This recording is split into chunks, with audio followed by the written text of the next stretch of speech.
El 99% de todo el tráfico de Internet, desde este video hasta tu cuenta de Pokémon Go y tu grupo familiar de WhatsApp, se ejecuta en una red oculta de cables submarinos. ¿Por qué debería importarte? Porque la vida moderna depende cada vez más de esos cables subacuáticos furtivos, y de vez en cuando son atacados por tiburones. ¿Cómo trabajan? ¿Cuál es el futuro para ellos?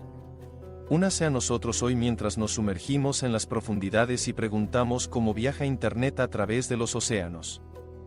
Según el sitio web autorizado Submarine Cable Map, actualmente hay 493 cables de Internet submarinos activos o en construcción que recorren el mundo. Estos van desde el cable relativamente modesto de 300 kilómetros de Azerbaiyán a Turkmenistán que corre bajo el Mar Negro hasta el absolutamente gigantesco cable María de 6.600 kilómetros que une Virginia Beach en los EU con Bilbao en el norte de España. María pesa lo mismo que 24 ballenas azules. Aparentemente, la empresa está construyendo esta autopista serpenteante en todo el mundo. Ahora hay unas 5 millones de kilómetros de cables de datos submarinos, un misterio sobre cuánto cuesta todo, pero las estimaciones profesionales indican que un cable transoceánico típico debería costarte entre 300 y 400 millones de dólares, lo que parece mucho porque no son especialmente gruesos. Típicamente alrededor de la circunferencia de una manguera de jardín. Y eso incluye capas de gelatina tixotrópica protectora alrededor del importante núcleo de fibra óptica, además de múltiples fundas de plástico y cableado de cobre para alimentarlo. Pero aún así, en promedio, pueden transportar 100 GB por segundo en datos, con cables más nuevos y próximos capaces de transmitir 400 GB por segundo. Entonces, ¿cómo caben tantos datos en canales tan estrechos? Parte de la respuesta es una técnica de disputa de datos extremadamente sofisticada conocida como multiplexación por división de longitud de onda densa.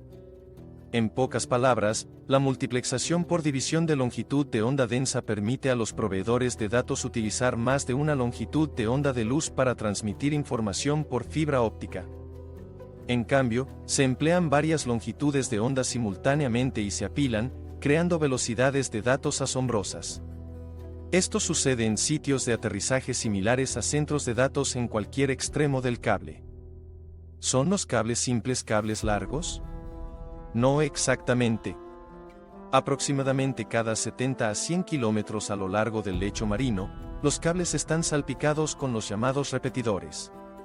Estos sirven esencialmente como amplificadores, manteniendo la intensidad de la señal a la par en largas distancias. Es por eso que los cables incorporan conductores de cobre, por cierto, transportando hasta 10.000 voltios de DC para alimentar los repetidores. ¿Cómo se colocan los cables? Primero se enrollan en grandes tambores cilíndricos en barcos especializados en tendido de cables. Tanto como la planificación y la cartografía de un año se dedicarán a trazar la ruta transoceánica perfecta. Las malas ubicaciones para los cables submarinos incluyen cualquier lugar volcánico o especialmente propenso a terremotos o deslizamientos de tierra, o cualquier lugar muy transitado por pescadores. El cable se enrolla en la parte trasera del barco a un ritmo tranquilo de unos 10 km por hora. Si el barco se encuentra con mal tiempo, el capitán puede decidir si rompe el cordón, lo ata a una boya y se retira a aguas más tranquilas. Cuando pasa la tormenta, el barco regresa a la boya y continúa donde lo dejó. Los accidentes y las interrupciones en los cables pueden ocurrir y ocurren. En 2012, el huracán Sandy en los EU derribó varios cables transatlánticos clave, lo que interrumpió las redes durante horas. En 2011, el terremoto de Fukushima en Japón provocó interrupciones en líneas similares. Sin embargo, la gran mayoría de tales interrupciones son el resultado de la negligencia humana, por lo general las redes de arrastre o las anclas de los barcos descarriados. Los cables situados cerca de la costa corren un riesgo significativamente mayor de tal interrupción. Como tal, cuanto más cerca esté un cable de aterrizar, más probable es que esté cuidadosamente blindado. Muchos incluso se excavan en el fondo del mar en largas trincheras excavadas con arados tirados por barcos. Sorprendentemente, se han visto tiburones mordisqueando uno de los cables submarinos de Google. Más siniestro aún que eso, el gobierno de EU ha advertido constantemente sobre la interferencia en los cables de potencias extranjeras hostiles como Rusia o China. El gobierno de los Estados Unidos debería saber todo sobre eso. El denunciante Edward Snowden reveló en 2013 cómo la NSA no tenía reparos en espiar las comunicaciones de fibra óptica. Las implicaciones geopolíticas de los cables submarinos también son fascinantes. El año pasado, el gobierno australiano intervino para evitar que el gigante tecnológico chino Huawei instalara un cable que conectara Australia con las Islas Salomón. El temor es que China pueda usar el enlace para obtener acceso a las sensibles redes internas de Australia. Entonces, ¿quién es el dueño de estos cables? Esa es una pregunta interesante.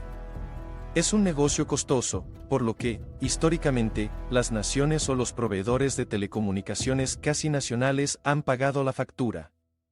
El mayor propietario de cables del mundo sigue siendo la estadounidense AT&T, con una participación en unos 230.000 kilómetros de cable submarino. El segundo mayor propietario es China Telecom. Con frecuencia, los cables son propiedad de grupos o consorcios de hasta 50 propietarios separados, incluidas empresas de tecnología, agencias gubernamentales locales y otras empresas. Y si bien este modelo ayuda a distribuir el costo inicial, es menos útil cuando algo sale mal y nadie puede ponerse de acuerdo sobre quién debe ponerse un traje de neopreno y hacer algo al respecto. Cada vez más, la gran tecnología está reconociendo que su alcance de crecimiento está limitado por la red de cable submarino. Por lo tanto, en los últimos años, la gran mayoría de las inversiones en infraestructura de cables submarinos provino de empresas como Facebook, que actualmente posee casi 100.000 kilómetros de cables. Google posee aproximadamente la misma cantidad. Amazon tiene su propia red privada masiva que conecta los poderosos centros de datos AWS del gigante en línea a través de cables que atraviesan los océanos Atlántico, Pacífico e Índico, además del Mediterráneo, el Mar Rojo y el Mar de China Meridional. A los gigantes tecnológicos les gusta enmarcar estos vastos proyectos de infraestructura perjudiciales para el medio ambiente como una generosidad de su parte que mejora la civilización, pero recuerden que también son empresas accionistas que saben perfectamente que aumentar el número de seres humanos en línea es la única forma en que pueden hacerlo. Seguir creciendo. Espera un segundo, probablemente estés pensando, ¿qué pasa con Starlink? ¿Nuestro viejo amigo Elon no está a punto de hacer que Internet sea inalámbrico en cualquier momento? Por ahora, el cable es, con mucho, el medio más barato y eficiente de transmitir grandes paquetes de datos a través de distancias increíblemente largas, rápido. Incluso Musk, normalmente optimista, dice que Starlink solo está dirigido a personas que actualmente no disfrutan del acceso a fibra de alta velocidad. Pero, ¿quién sabe cómo resultará eso en 1 o 2 décadas? Por ahora, el futuro está en gran medida en cables submarinos. Este verano, Google y Facebook anunciaron una iniciativa conjunta para construir un cable submarino llamado Apricot. Apricot unirá Singapur, Japón, Guam, Filipinas, Taiwán e Indonesia para el año 2024. El cable subacuático más largo jamás construido, un monstruo de 45.000 kilómetros y un valor de $1.000 millones llamado 2 Africa, que conectará a 33 naciones, fue financiado por un consorcio liderado por Facebook. ¿Qué opinas? ¿La ingeniosa red submarina de la humanidad algún día parecerá tan obsoleta como el telégrafo? Háganos saber en los comentarios y no olvide suscribirse para obtener más contenido tecnológico totalmente conectado.